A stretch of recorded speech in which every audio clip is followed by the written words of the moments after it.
તો હાલો આજે આપણે જોઈએ મમ્મી શું કરે. મમ્મી શું કરો? આટલી બધી પાલક કા સુધારો? પાલક પનીરનું શાક બનાવવાનું છે. ઓ પાલક પનીરનું શાક બનાવવાનું છે. કેટલા લોકોની મમ્મી રસોઈ કરો છો તમે? અત્યારે 10 જણાની કરું છું. ઓ માય ગોડ, 10 જણા. કેટલીક પાલક જોઈએ 10 જણામાં? 10 જણામાં તો 10 થી 12 પાલકના પૂર્યા છે. અચ્છા એવું છે. હા, પછી એમાં ડુંગળી ટમેટા બધું એક થાય એટલે ઘણું બધું શાક થાય. વાવ.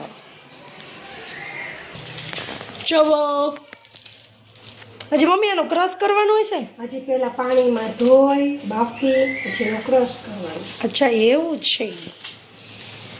ચાલો વિડીયો જોજો. ચાલો તો હવે મમ્મી પાલક ધોવા આવી. ચાલો તો પાલક ધોવાઈ ગઈ છે અને હવે મમ્મી પાલક બાફે છે.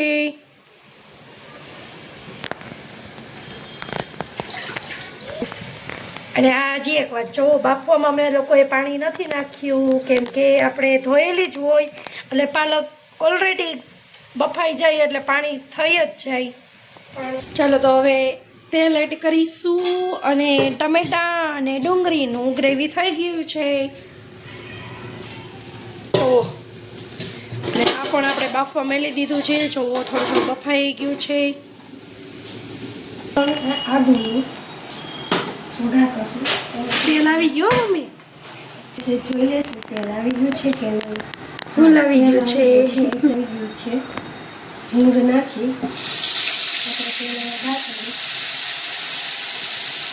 ડુંગળી આદુ અને લસણ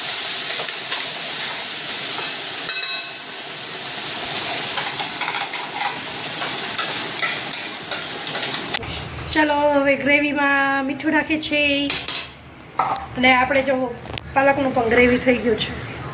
હળદર નાખી દીધું છે. હળદર નથી નાખતા, આપણે ગ્રીન કલરનું બનાવવાનું છે.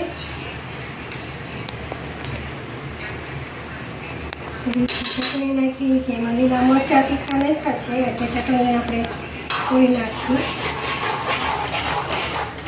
ચાલો તો હવે આપણે ઘીની અંદર પનીર તળી અને પછી આપણે આ ગ્રેવીમાં આપણે નાખીશું. તો પછી આપણે આની અંદર પાલકનું ગ્રેવી નાખવાનું બાકી જ છે. હવે પાલકનું ગ્રેવી આપણે નાખીશું. ચાલો ગ્રેવી અંદર નાખી દીધું છે. જુઓ જોતા જ એમ થાય છે કે હવે રોટલીની જરૂર નહીં પડે, ડાયરેક્ટ ચમચીથી જ ખાવા મળે.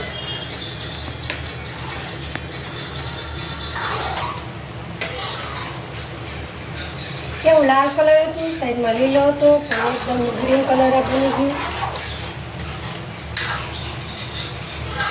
ચાલો ફાઇનલી હવે પાલક પનીરનું શાક બની ગયું છે. જોવો